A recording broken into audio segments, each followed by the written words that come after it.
Que el Señor me los bendiga, queridos hermanos, una vez más, un miércoles más en estos estudios bíblicos que estamos haciendo miércoles tras miércoles. Y realmente espero que usted no se pierda ninguno de estos porque estamos hablando de las 7 cartas a las 7 iglesias que se mandaron ahí en Asia. Y usted sabe de que esto está escrito en el libro del Apocalipsis, y Apocalipsis quiere decir revelación, lo cual significa que estas cartas, estas escrituras, tienen una revelación para nosotros que somos la iglesia del Señor. Amén. Y ya hemos estado hablando bastantes cosas. ¿Mm? Y el tema que, por supuestamente, que hemos tenido todos estos miércoles, que yo pienso que he perdido un poquito la cuenta de cuántos miércoles llevamos hablando de estos temas, ya que son 7 iglesias, son 7 dimensiones, son 7 revelaciones que el Señor nos tiene que dar acá. Entonces, aquí le puse el Apocalipsis de la iglesia novia. Y por supuesto, esto está ahí en Apocalipsis y está hablando de la iglesia de Éfeso, de la iglesia de Esmirna, de la iglesia de Pérgamo, de la iglesia de Tiatira, la iglesia de Sardis, Filadelfia y la Odisea. Ahí está. Le puedes, si no lo ha tenido antes, le puedes sacar aquí una foto a estos 7 iglesias y también a los versículos bíblicos para que usted lo pueda tener presente y también lo pueda ver también en sus casas. Pero ya hemos hablado de Efeso, ya hemos hablado de Esmirna, ya hablamos de Pérgamo, ya hablamos de Tiatira y hoy día estamos hablando de Sardis. Amén. Y vamos a seguir porque la vez pasada empezamos con Sardis. Y dice Apocalipsis capítulo 3 del 1 al 2. Amén. Antes de seguir, quiero hacer una pequeña oración para que el Señor le pueda dar revelación de lo que vamos a estar viendo, hermano, porque es muy importante. La palabra del Señor tiene que ser revelada en los corazones. Yo solamente puedo exponer la palabra jamás se impone.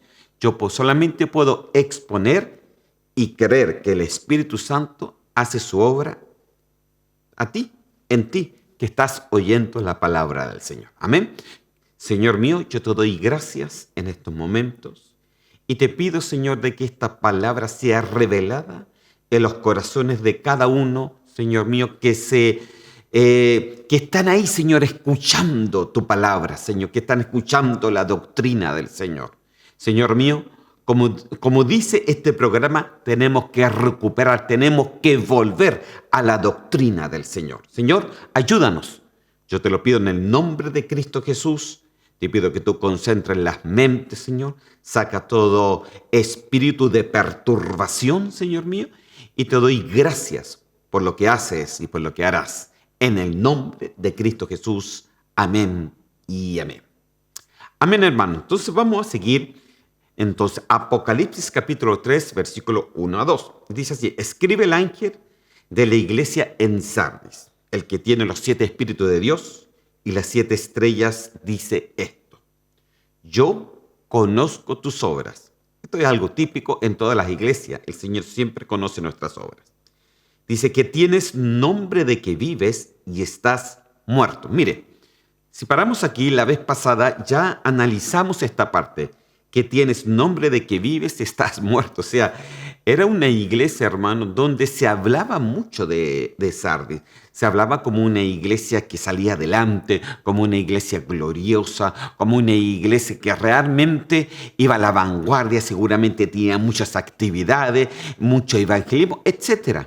Aún así, eran reconocidos por los hombres, pero no eran reconocidos por Dios. Y aquí ya nosotros tenemos que pensar por qué no eran reconocidos, porque aquí dice que tienes nombre solamente de que vives. O sea, tú vives de apariencias, pero para el Señor estás muerto. Bueno, de esa parte nosotros ya hablamos el miércoles pasado, así es que si usted quiere oír con respecto a esto, cuando termine el estudio, vuelva a oír el estudio del miércoles pasado para que le quede esta oración más clara. Amén. Entonces, lo que me quiero ir hoy día es en esta parte. Sé vigilante y afirma las otras cosas que están para morir, porque no he hallado tus obras perfectas delante de Dios. Ok, entonces aquí nos dice la palabra del Señor. Sé vigilante y afirma. ¿Qué cosa? Las otras cosas que están por morir, imagínense. O sea, de que era una iglesia que estaba al borde de perderlo todo delante del Señor. Y cuando hablo de iglesia no me refiero, y vuelvo a nombrar, no me refiero a una congregación especial. Estoy hablando de la iglesia nosotros en todas partes del mundo. Entonces la palabra del Señor hoy día nos dice de que tenemos que ser vigilantes y afirmar estas cosas que todavía pueden morir en nosotros. O sea, había cosas aquí en esta iglesia de Sardi que todavía no morían, pero que si seguían en ese camino, perfectamente iban a quedar con un espíritu ciego, con un espíritu apagado, con un espíritu realmente donde la llamita que quedaba se apaga completamente. Mire, hermano, es por eso muy importante la palabra del Señor, pero también es importante el bautismo y la llenura del Espíritu Santo. Por eso, este viernes, 1 de abril, vamos a estar reuniéndonos presencialmente aquí en el templo a las 6 de la tarde para poder, hermano, buscar de la llenura del bautismo del Espíritu Santo, viernes tras viernes, viernes tras viernes. ¿Sabe por qué? Porque el que golpea se le abre. Para eso tú tienes que tener una decisión y tienes que querer esto, hermano, porque la llenura, el bautismo te va a abrir otra perspectiva, otra dimensión, vas a poder entender las cosas del Señor desde el punto de vista de Dios y no de nosotros. Amén. Seguimos aquí en la palabra del Señor. Le quiero mostrar este mismo versículo en otras versiones bíblicas. Está en otra edición del 2011, dice así: sé vigilante y reanima. Mire, santo Dios, lo que te queda y que está a punto de morir, pues no he encontrado tus obras perfectas delante de mi Dios. Aquí, muy importante, no he encontrado tus obras perfectas. Después, al último, vamos a estar hablando un poquito de esto, las obras perfectas, de la perfección. ¿Ok?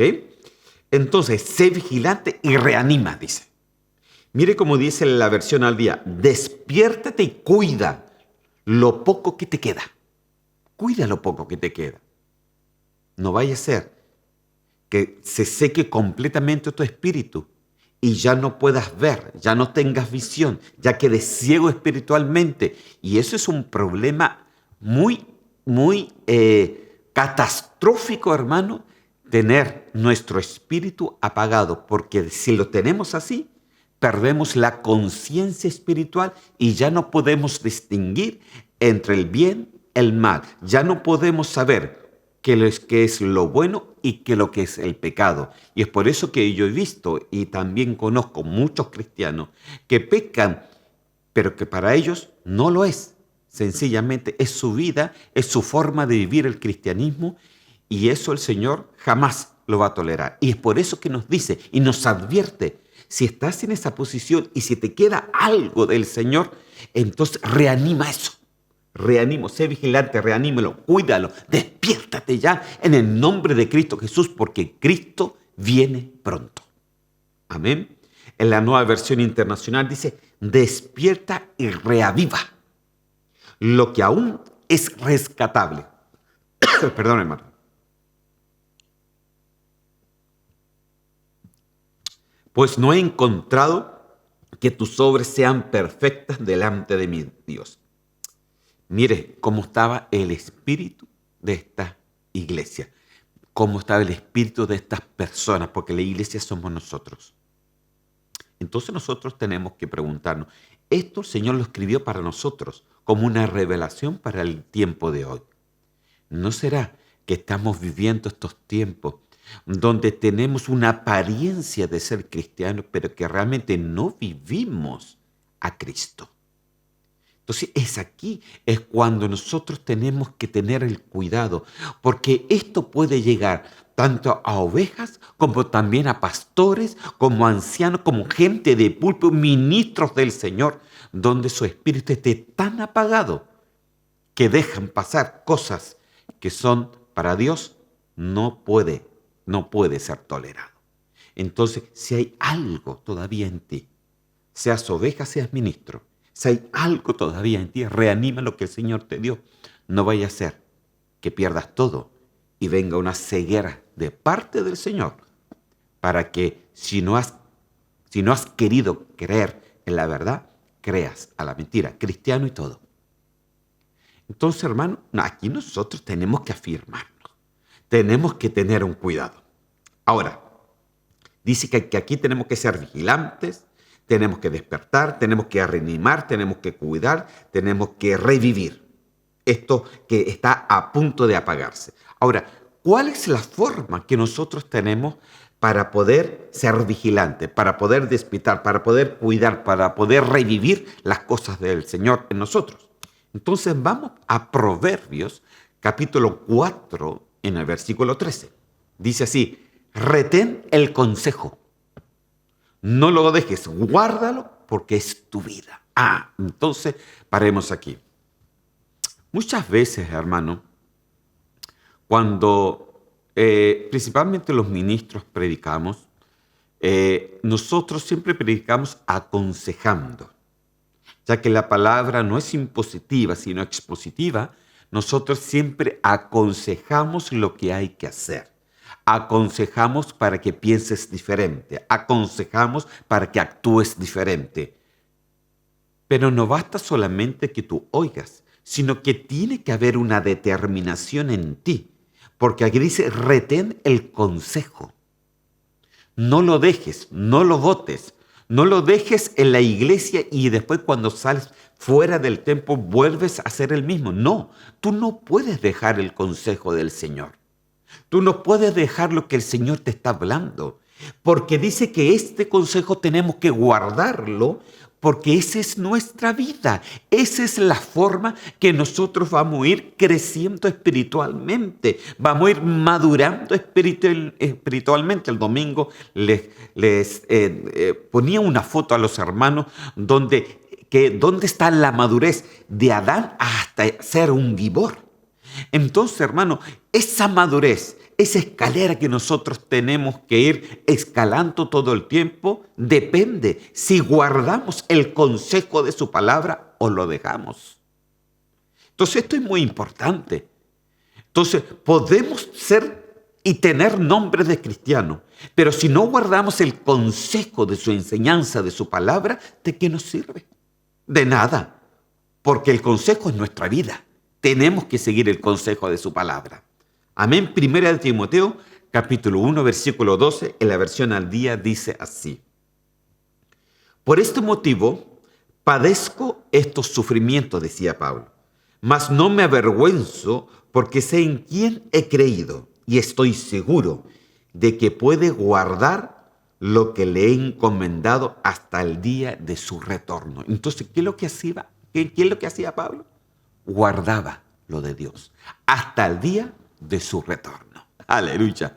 Entonces, hermano, Pablo entendía algo, seguía el consejo de Dios. Y mire, y él estaba en sufrimiento, pero dice que él no se avergonzaba porque sabían quién había creído y él de todas maneras seguía el consejo de Dios. Qué lindo, hermano, es que el Señor cuando venga a buscar a su iglesia podamos salir aprobados en ese tribunal de Cristo y podemos ser partícipe de esas bodas del Cordero. Pero para eso, hermano, nosotros tenemos que guardar la enseñanza, guardar el consejo de Dios, guardarlo, hermano, y para que no se nos apague el espíritu, porque si queremos hacer nuestra propia voluntad, difícilmente, hermano, nosotros podemos seguir adelante, difícilmente podremos escalar esos peldaños que el Señor nos pide que lo hagamos. Amén. Gloria a Dios. Entonces, Seguimos. Y aquí, hermano, ya me voy a un tema de que tiene que ver esto, este versículo que lo quiero leer, tiene que ver con toda nuestra vida espiritual hoy. ¿Ok? Esta es la forma que Dios tiene para que nosotros no apaguemos lo que el Señor nos ha dado. No apaguemos el Espíritu, todo lo contrario, sino que lo llenemos, de que no sea solamente una fogatita, sino que estemos llenos de Él. Pero para eso hay que hacer varias cosas. Ahora, mire lo que hay que hacer. Segunda de Timoteo capítulo 3, versículos 16 al 17, esta es la versión Reina Valera de 1960. Dice, toda la Escritura es inspirada por Dios y útil para enseñar, para redarguir, para corregir y para instruir en justicia, a fin que, ¿cuál es el fin de esto? Que el hombre de Dios sea perfecto. ¿Se acuerda cuando el Señor le decía a Sardis, no he encontrado tus obras como perfectas? Entonces, ¿cómo?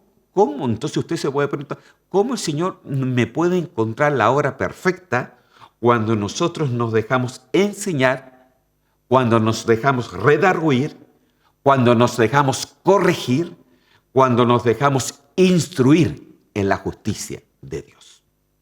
¡Ah, santo Dios! Amén. Entonces, el fin es uno, que el hombre de Dios sea perfecto. ¿Por qué el Señor quiere perfección?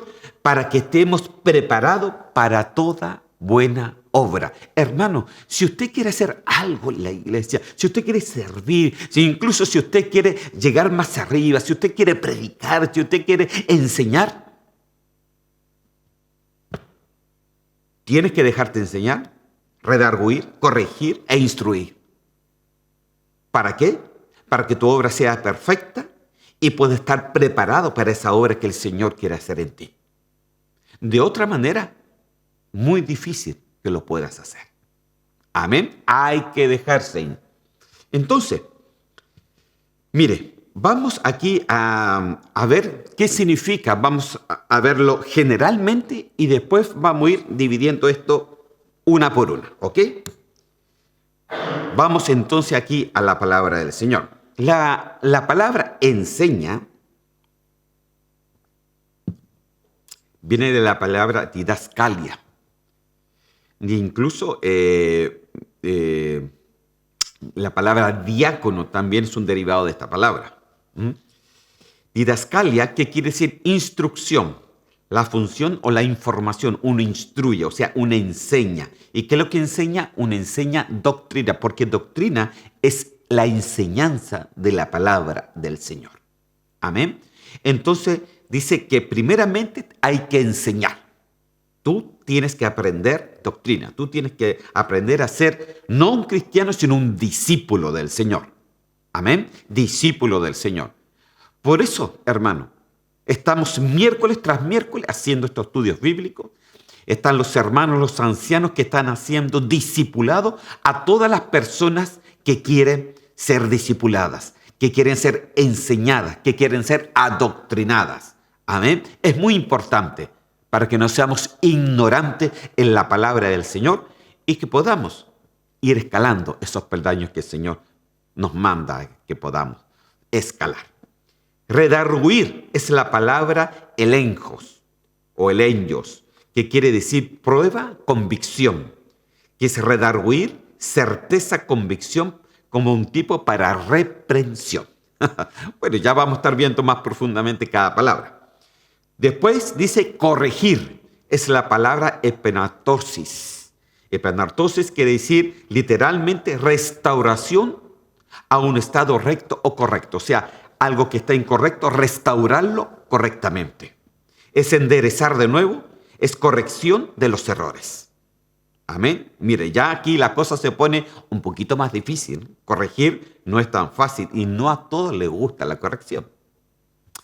Después dice instruir en justicia. Yo quiero que me instruya, pero fíjese de que esto es peor todavía. Es peor que corregir. Es la palabra, hermano, viene de dos palabras que es paideia y dikaiosune, y que quiere decir educación o entrenamiento, corrección disciplinaria. Ya, es disciplinar, ni siquiera es corregir ya. Aquí es disciplinar. Disciplina, instrucción disciplinaria. Entonces, cuando dice instruir en justicia, es mucho más que corregir. Entonces, ya vaya viendo las facetas. Ahora, usted tiene que pasar por todas estas, sí, hermano. Si usted no se deja enseñar, si usted no se deja redarguir, si usted no se deja corregir, incluso si se pone un poco porfiado y no se deja instruir en justicia, una corrección disciplinaria, entonces difícilmente podrá ser discípulo del Señor. No lo estoy diciendo yo, la palabra del Señor me lo está diciendo. Amén. Entonces usted, ¿por qué, hermanos? Porque somos seres humanos y nos equivocamos. Y no crea que el que está delante es infalible. No, también me equivoco, hermano, y también tengo cosas que corregir. Entonces todos nosotros vamos en el mismo bote. Por supuestamente que el pastor va primero, ¿no? Y el chapuzón me va a llegar a mí primero. A mí me va a llegar la ola primero. Amén. Entonces yo tengo que ser enseñado, redarguido, corregir y también instruir en justicia. Amén. Yo espero no llegar nunca a eso, a esa corrección disciplinaria, sino ser de aquellos que se dejan corregir por el Señor. Amén. Entonces, vamos primeramente a entender bien la primera, enseñanza. La enseñanza, acuérdese que viene la palabra didascalia, que quiere enseñar principalmente lo que es doctrina. Le pongo un ejemplo ahí, en 2 de Juan capítulo 1, versículos 8 y 9. Dice así: mirad por vosotros mismos, para que no perdáis el fruto de vuestro trabajo. ¿Se acuerdan que hemos estado hablando del que siembra, como siembras cosechas? No vayas a perder ese fruto de tu trabajo, sino que recibáis galardón completo. Ahora, ¿por qué dice que aquí uno puede perder el fruto? Por esto: cualquiera que se extravía y no persevera en la doctrina de Cristo, no tiene a Dios. Ahí se pierde el fruto. Ahí se pierde el fruto. Ahora, más, el que persevera en la doctrina de Cristo, ese sí tiene al Padre y al Hijo. Entonces, hermano, la enseñanza tiene que ser doctrina. Usted no puede enseñar cualquier cosa, hermano. Yo no le voy a enseñar a usted sobre la filosofía de Don Juan. Yo no le voy a estar enseñando a usted la filosofía de Sócrates o de Platón. No, hermano. Yo le voy a estar enseñando la doctrina del Señor, si para eso el Señor nos mandó.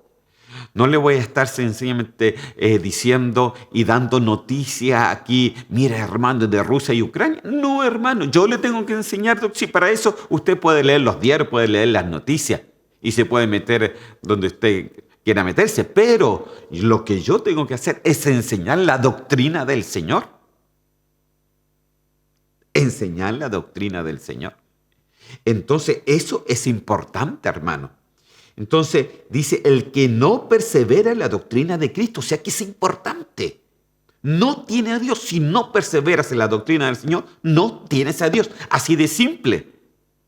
Aquí no me dice, es que a lo mejor puede ser, a lo mejor tal vez que no tenga a Dios. No, no tienes a Dios. Porque es o perseveras en la doctrina o perseveras en tus propios pensamientos. O perseveras sencillamente en lo que el Señor te quiere enseñar, o perseveras en lo que a ti te parece mejor. Entonces, elige tú. ¿Cómo quieres perseverar? Porque aquí la palabra es clara. Y me dice perfectamente que tenemos que perseverar, ser enseñados en la doctrina de Cristo.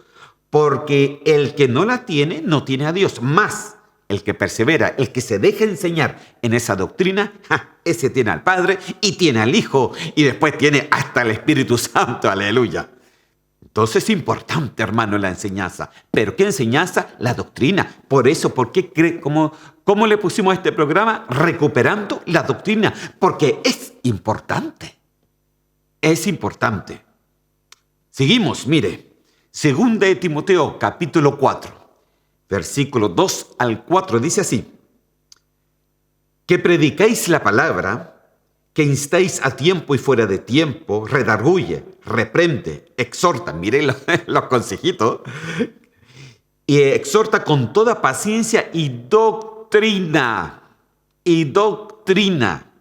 Aquí no es que usted le enseñe, hermano, mire, yo no le voy a estar enseñando que la Biblia tiene 66 libros.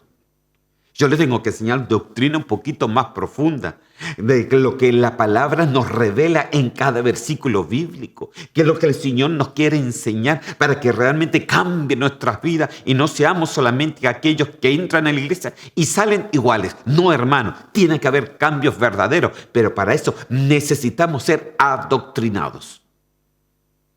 Amén. Exhorta con toda paciencia y doctrina. Porque vendrá tiempo, y aquí viene el problema, ¿ves? Inmediatamente. Porque vendrá tiempo cuando no sufrirán la sana doctrina, sino que teniendo comezón de oír, se amontonarán maestros conforme a sus propias concupiscencias y apartarán la verdad, el oído, y se volverán a las fábulas. Mire, apartarán de la verdad el oído, o sea, no querrán escuchar la verdad. Porque, hermano, la doctrina, hermano, es también severa. Dice, la doctrina te enseña, mira, tú tienes que caminar por este camino. Este es el camino que el Señor nos trazó para caminar. Entonces usted lo ve y dice, ay, no, pero eso no me gusta. Yo quiero caminar mi propio camino, yo quiero tener mis propias ideas, yo tengo mis propios pensamientos. Incluso yo hasta muchas veces he hablado con muchos, hasta le he mostrado la Biblia, lo que dice la palabra del Señor, y aún así quieren caminar con sus propios pensamientos. Una lástima. ¿Por qué? Porque no hemos entendido que lo que es la doctrina del Señor. Se lo quiero poner estos mismos versículos en otra versión para que lo puedan entender mejor. Segunda de Timoteo 4, 3 al 4, versión al día. Dice así: llegará el momento en que la gente, y ese momento es ahora, ¿ok? Llegará el momento en que la gente no querrá escuchar la sana enseñanza, sino que, guiada por sus propios deseos, sus propios concupiscencias, sus propios deseos, hermano, se rodeará de maestros que le digan lo que desea oír. Estas personas, en vez de escuchar la verdad, se volverán a los mitos. Entonces, cuando la gente no le gusta escuchar la verdad, algo que le altere su vida cotidiana, entonces nos volvemos a escuchar a lo que nuestros propios oídos le encanta y tiene un sosiego en su alma. Yo siempre les digo a los hermanos, aquí la palabra no está para acomodarnos, sino para incomodarnos. Entonces la palabra está para incomodarte en tu vida. ¿Sabes por qué? Porque el Señor siempre quiere corregir nuestra vida. Acuérdese lo que Él dijo, de que nuestras obras tenemos que ser obras perfectas para Él. Tenemos que llegar al varón perfecto, a la estatura del varón perfecto. Entonces, hermano, vaya entendiendo cuál es el camino que el Señor quiere que lleguemos. Pero para eso tú tienes que primeramente ser doctrinado, y no solamente eso, tienes que ser obediente a la enseñanza del Señor, al consejo del Señor. Porque dice en Proverbios, ese es tu vida. Amén. Entonces, déjame tomar un poquito de agua.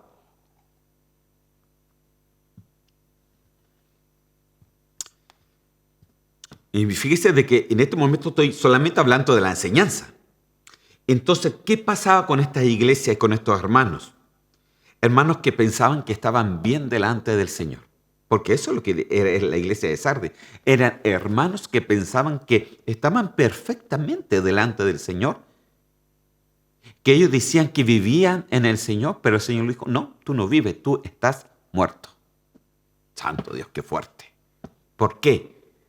Porque posiblemente, hermano, podían sencillamente inclinarse las enseñanzas a lo que ellos mismos querían oír, pero no querían oír lo que a ellos les incomodaba. Porque ¿qué es lo que se incomoda, hermano? Se incomoda nuestra vida, se incomoda nuestra forma de vivir, se incomoda nuestros planes, se incomoda nuestro camino, se incomoda nuestra vida cotidiana, se incomoda, hermano. Y entonces hay cristianos que soportan esa incomodización porque entienden que el Señor los quiere llevar a otro nivel, pero hay otros que no, que prefieren dar un paso atrás y empezar a escuchar, porque dice que incluso, dice, se rodearán de maestros que le digan lo que desean hoy. ¿Cómo se va a rodear de maestros? Hoy día es fácil, YouTube. Usted puede tener varios maestros ahí. Hay maestros para esto, maestros para el otro, entonces uno va eligiendo a quién escuchar. Si quiere escuchar de eso, entonces tal maestro. Si quiere escuchar de esto otro, tal maestro. Entonces hoy día es fácil quedarnos en las casas y tener varios maestros porque cada uno nos dice algo que a nosotros nos da calma y nos acomoda en nuestra vida. Perdóname que sea tan sincero, pero la palabra es una y Dios no puede ser engañado. Todo lo que el hombre sembrare, eso va a cosechar. Amén. Se equivocó de estudio bíblico. ¿Qué es lo que dice acá abajo? Preparándonos para su venida. Le tengo que decir la verdad. Tenemos que prepararnos para su venida. Pero Dios no puede ser engañado, ni menos por un corazón como el de nosotros, porque el Señor conoce las intenciones y las intenciones más profundas de nuestro corazón. Acuérdese, la enseñanza está para incomodarlo. Amén. Está para incomodarlo. Aleluya. Vamos a salir de la enseñanza y vamos a la próxima. Redarguir. Redarguir. Porque dice que tenemos que ser enseñados, pero también tiene que redarguirnos la palabra del Señor. Redarguir, acuérdese que viene de una palabra griega que dice elenjos, que quiere decir prueba, convicción. Redarguir, certeza. Un tipo de reprensión, es un tipo de reprensión. En el Antiguo Testamento, cuando dice ate, se refiere al Antiguo Testamento, está la misma palabra, pero está como un reproche o una acción de rebatir. Entonces le puse un ejemplo para que usted entendiera mejor esta palabra redarguir. Por ejemplo, Levítico capítulo 19, en el versículo 17, dice, no aborrecerás a tu hermano en tu corazón. Razonarás con tu prójimo para que no participes de su pecado. Mire, entonces esto es un tipo de redarguir, ya no es una enseñanza, sino ya es un imperativo. Entonces te dice, tú tienes que hacer esto para obtener esto otro. ¿Ok? Entonces, en este caso, no aborrecerás a tu hermano en tu corazón. No vas a aborrecer a tu hermano ahí adentro en tu corazón. No. Razona con tu prójimo. Razona para que no participes también de su pecado.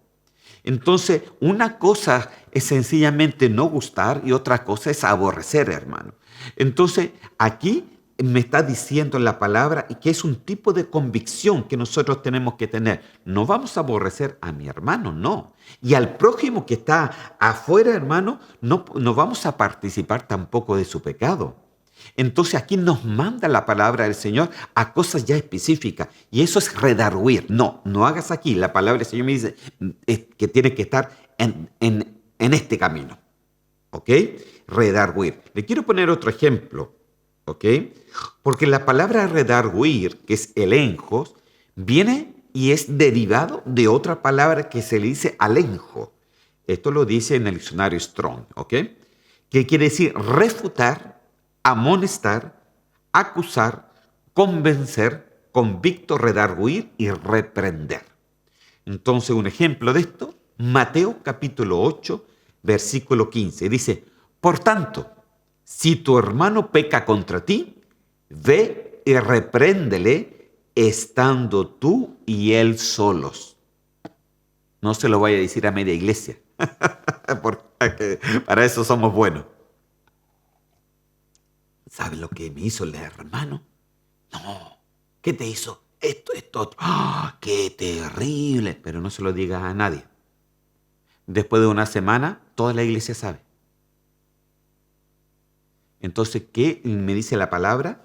Redarguir es hacer, sencillamente, poner las cosas derechas, reprender también, pero de una forma sabia, hermano, de una forma sabia. Aquí me dice, por tanto, si tu hermano peca contra ti, si tú sabes que el hermano está pecando por ejemplo, está mintiendo contra ti, ve y reprende, le dice, hermano, porque usted me está diciendo que yo dije eso.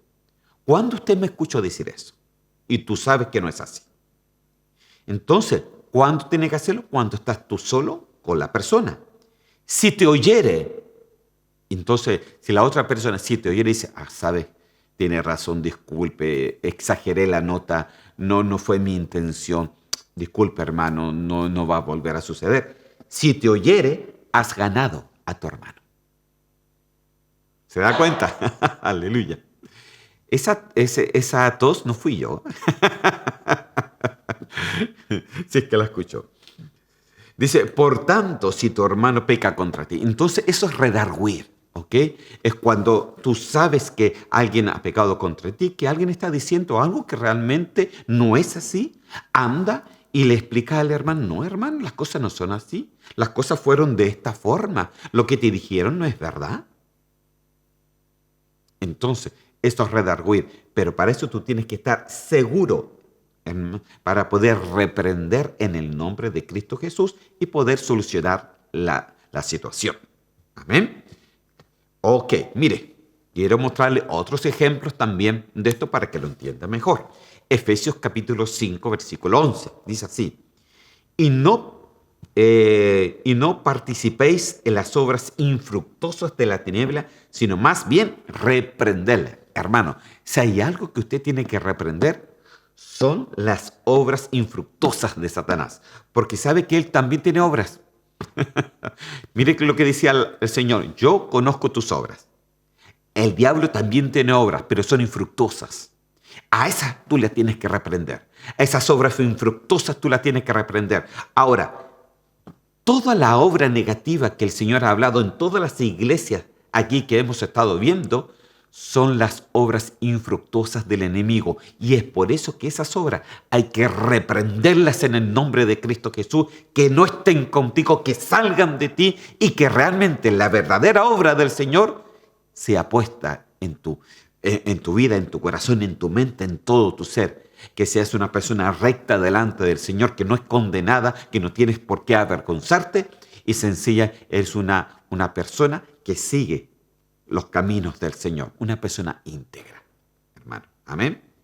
Tito 1:9 dice, retenedor de la palabra fiel, tal como ha sido enseñada, para que también puedas exhortar con sana enseñanza y convencer a los que contradicen. Mire, esto también es redarguir, hermano.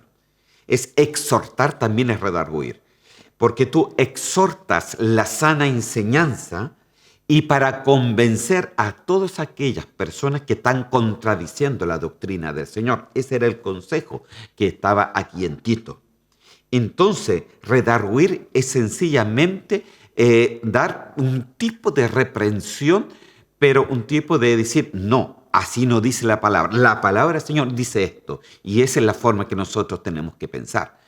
Eso dice la palabra del Señor, no es como tú lo dices, etc. Entonces, hermano, eso es redarguir, redarguir.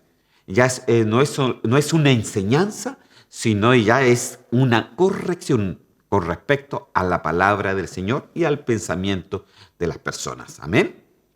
Ok, vamos a la siguiente en estos 22 minutos que el hermano me pone que me quedan. Amén.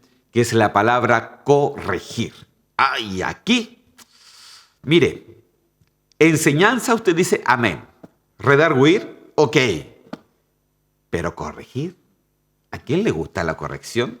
Ni al niño le gusta la corrección, hermano. Pero es necesario. Corregir es la palabra epenortosis, perdón. Literalmente quiere decir restauración a un estado recto o correcto. Enderezar de nuevo, enderezar lo que está chueco. corrección de los errores. ¿Mm? Y esta palabra viene de otra palabra, porque la palabra al principio epa viene de epi, que es ir más allá, y después viene de otra palabra que dice enordoso, que tiene la base de enderezar o de levantar, hermano. Entonces, escúcheme bien. Corregir no es que el pastor vaya con una correa, que empiece a golpear la mesa, ¿no? Que te ponga cara de enojado. No, no, no, nada de eso. Corregir es sencillamente dar una corrección bíblicamente que puede enderezar y levantarte en el nombre de Cristo Jesús. Amén. Eso es corregir, hermano. Lucas capítulo 13 dice, y puso las manos sobre ella, y ella se enderezó luego y glorificaba a Dios. Este fue el momento, hermano, donde había una viuda ahí donde el Señor estaba, y que dice que estaba por 18 años en un jorobado. Tenía una joroba, y veía solamente hacia abajo, y en ese momento dice que ella estaba ahí con esa enfermedad 18 años. Y fue en el día de reposo donde el Señor puso las manos sobre ella, y en ese mismo momento ella se pudo por fin, después de 18 años, enderezar. Esa palabra enderezar es corregir. ¿Qué es lo que hizo él? Él corrigió su vida. La corrigió, porque no podemos mirar hacia abajo. Tenemos que, dicen que nuestras caras, nuestras cabezas tienen que ser erguidas hacia arriba, porque el socorro viene de lo alto. Amén. Corrigió, hermano. Y mire lo que pasó aquí en el versículo 15 y 16 del mismo Lucas 13. Entonces el Señor les respondió y dijo, claro, porque ellos, los sacerdotes que estaban ahí, empezaron a decir, pero ¿cómo se te ocurre hacer un milagro en el día de reposo? Ese día es un día de descanso según la ley mosaica. Bueno, entonces él dijo, entonces el Señor le respondió y dijo, hipócrita. Imagínense, el Señor venga y nos dijera una cosa así. Nos desmayamos, hermano. Cada uno de vosotros no desata en el día de reposo su buey o su asno del pesebre y lo lleva a beber. Y a esta hija de Abraham, mire, hija de Abraham, aquí hay cosas interesantes, pero bueno, no me voy a meter ahí. Y a esta hija de Abraham, que Satanás había atado 18 años, ¿no se le debía desatar de esta ligadura en el día de reposo? Entonces la corrección, hermano, ¿para qué es? Para enderezar lo torcido. No es retar a alguien, es enderezar con la palabra de Dios para que se vuelva a enderezar de su error. Aquí, como le decía, no es que el pastor venga y le golpee la mesa, o que le cambie el rostro, o que los hermanos le tengan miedo. No, pues ya no sería corregir. Eso es manipulación. Y no estamos los ministros para eso. Estamos para seguir la palabra del Señor.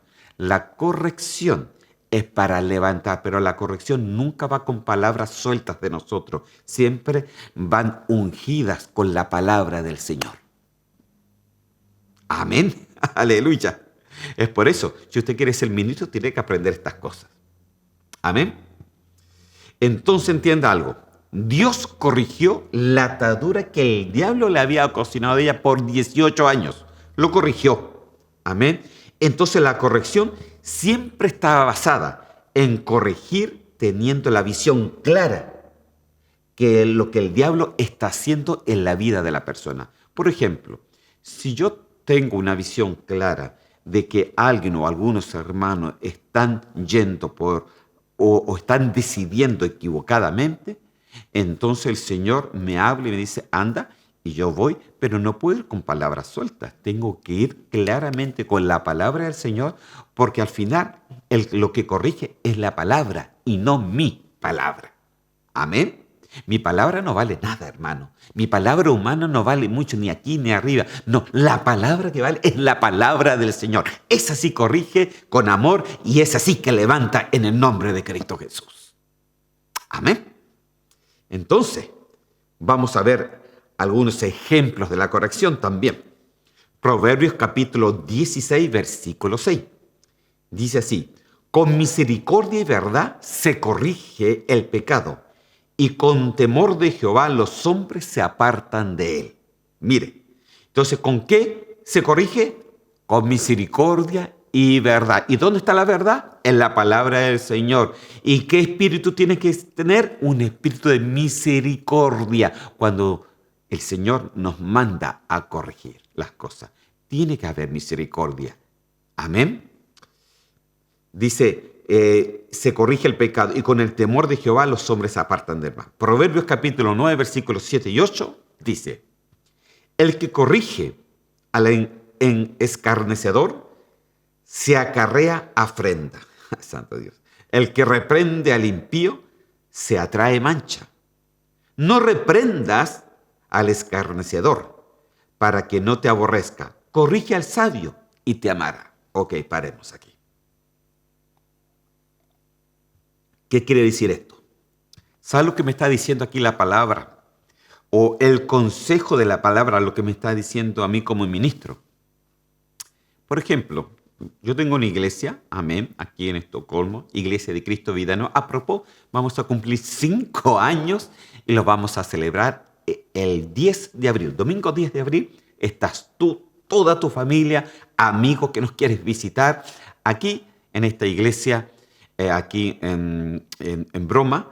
Está toda la información en Facebook. Nos puedes venir a visitar el 10 de abril a las 12, donde cumplimos 5 años. Amén. Y el Señor ha sido muy, pero muy bueno con nosotros. Amén. Entonces, volvamos a la palabra. Dice, el que corrija al encarnecedor se acarrea ofrenda. O sea, ¿sabes lo que me está diciendo acá? Que yo como ministro, y yo tengo hermanos, ¿a quién yo puedo corregir? Si yo corrijo a alguien que no quiere ser corregido, esto solamente me va a traer problema y mancha mi vida. Entonces el Señor me dice, ¿sabe? No vale la pena que tú corrijas al que no quiere ser corregido. Corrige mejor al sabio, porque si corriges al sabio, él te amará. Porque va a decir, tiene razón, perdóneme, yo realmente esto lo voy a cambiar, no lo había pensado así, voy a corregir esto. Entonces ese te amará sencillamente porque has corregido su camino. Entonces, ¿sabe a quién el Señor corrige? Al sabio. Porque el sabio entiende que necesita ser corregido para poder madurar en el Señor. Y para no salir de Adán, llegar a Ich, al Gibolet, y después llegar al Geber, y después llegar al Gibor. Aleluya. Amén. Entonces, hermano, aquí me dice la palabra, no reprendas al encarnecedor para que no te aborrezca. Porque si uno reprende a alguien que no le gusta ser corregido, más encima se enoja con uno. Santo Dios. Qué difícil. Entonces el Señor me dice, no pierdas el tiempo con aquellos que se van a enojar, porque te vas a manchar tú. Un dolor de cabeza. En cambio, sí corrige al sabio. Sí corrige a mi hijo. Sí corrige a mis hijos. Sí corrijan a aquellos que quieren ser corregidos porque quieren ir avanzando en la madurez del Señor. Ese sí que es sabio, ese sí que sabe escuchar, ese sí que sabe entender, ese sí que quiere ser corregido. Hermano, entonces usted y yo le puedo decir, quiere ser corregido, y usted me dice, ay no, yo quiero ser corregido. Entonces no lo corrijo, hermano. Aleluya. Pero los que quieren ser corregidos, amén, eres sabio. Llegas a ser sabio porque, claro, el sabio sí quiere ser corregido porque quiere ir avanzando en el Señor y quiere de que el llamamiento del Señor realmente sea rápido en él y tenga una conducción rápida delante del Señor. Un cambio rápido. ¿Se da cuenta cómo ve las cosas del Señor de una forma completamente diferente a como nosotros las vemos? Entonces la corrección es necesaria para el sabio. Para el sabio. Porque dice, corrige al sabio y te amará. Santo Dios, qué linda palabra. Proverbios capítulo 23, versículo 19. Dice así, oye Hijo mío, y sé sabio, y endereza tu corazón al camino. ¿Dónde está la sabiduría? Cuando tú corriges en tipo de enderezar el corazón al camino. Entonces, esta palabra enderezar, hermano, también es corregir en el original. Entonces, nosotros tenemos que entender que la corrección es siempre para enderezar lo que está chueco. Enderezar los caminos, los pensamientos, las actitudes que no están correctas delante del Señor. Amén. Entonces, hay actitudes que no son buenas, hermano. Hay actitudes que no son de Dios. Hay actitudes que no nos convienen. Hay actitudes que no son realmente dignas delante del Señor. Y eso, hermano, hay que corregirlo. Por ejemplo, yo tengo ancianos, yo tengo personas tengo a Judá, tengo personas de púlpito, y el pastor tiene que estar todo el tiempo, en cierta manera, corrigiendo algunas cosas o actitudes que uno vea que no están bien, hermano. Pero claro, yo sé que ellos son sabios y pueden obtener la corrección y pueden aprender en el nombre de Cristo Jesús. Amén. Pero el que se deja corregir es sabio. Sabio. Amén. ¿Qué más dice? Proverbios capítulo 15, versículo 21. Dice, la necedad es alegría al falto de entendimiento, mas el hombre entendido endereza sus pasos. Entonces, ¿quién es el sabio? ¿Quién es el que se deja de corregir? Es el que puede enderezar sus pasos. Ese es el sabio. Dice, la necedad es alegría al falto de entendimiento, mas al hombre entendido o al hombre sabio endereza sus pasos. Entonces aquí nuevamente me dice lo que decía antes en Proverbio, de que hay personas que para el Señor son sabias, pero hay personas que tienen falta de entendimiento. Si usted se deja corregir, para el Señor es sabio, pero si no se deja corregir, tiene falta de entendimiento. ¿De cuál es usted? Santo Dios. Perdóneme, hermano, pero esa es la palabra del Señor. Esa era lo que el Señor le decía a Sardis. Imagínese. Esto era lo que el Señor decía a Sardis. O sea, hermano, tú tienes que ser adoctrinado, enseñado. Tú tienes que, también la palabra te tiene que redarguir en tu vida. Y también hay palabras que te tienen que corregir, sacar de lo malo y enderezar el camino. Amén. Entonces es necesario. Pero ¿quién se deja corregir? Nuevamente les digo, el sabio, el que tiene entendimiento. Pero el que no se deja de corregir es un falta de entendimiento y es un escarnecedor para el Señor. ¡Wow, hermano! Realmente tenemos que corregirnos. Tenemos que dejarnos de corregir. Ahí está la sabiduría del Señor, hermano. ¿Acaso lo sabemos todo? No, hermano. Yo siempre he dicho, nadie de nosotros es tan grande para no ser niño y no ser corregido por el Señor. Amén. Santo Dios. Vamos entonces, ya que me quedan solamente 8 minutitos, vamos a la última palabra, hermano. Instruir en justicia. Instruir es la palabra paideia y justicia es la palabra dikaioisone. En sí quiere decir educación o entrenamiento, corrección disciplinaria, disciplinar, instruir. Y le decía al delante que esto ya es mucho más fuerte que antes. ¿Ok? Ya no es corregir, ya esto es una corrección disciplinaria. Es cuando alguien tiene que disciplinar a alguien. ¿Ok? Ya es un castigo, se puede decir. Ya no es solamente corregir, ya no es solamente enseñar, ya no es solamente redarguir, sino es un castigo, es una disciplina en el Señor. Santo Dios, aquí la cosa se vuelve horrible, se podría decir. Hebreos capítulo 12, versículo 5. Y habéis ya olvidado la exhortación que como hijos se os dirige, diciendo, hijo mío, no menospreciéis la disciplina del Señor, ni desmayéis cuando eres reprendido por Él. ¡Wow! Aquí ya hay una reprensión fuerte. Es una disciplina, hermano. Por ejemplo, ¿usted disciplina a sus hijos? Por supuesto que los disciplina. ¿O sí o no? Usted tiene que disciplinar, porque si no los disciplina, usted está criándose encima, está mal criando. Un día no, ni siquiera le van a respetar a usted.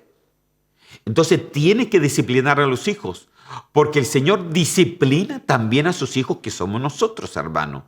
También tenemos que saber que el Señor nos tiene que disciplinar.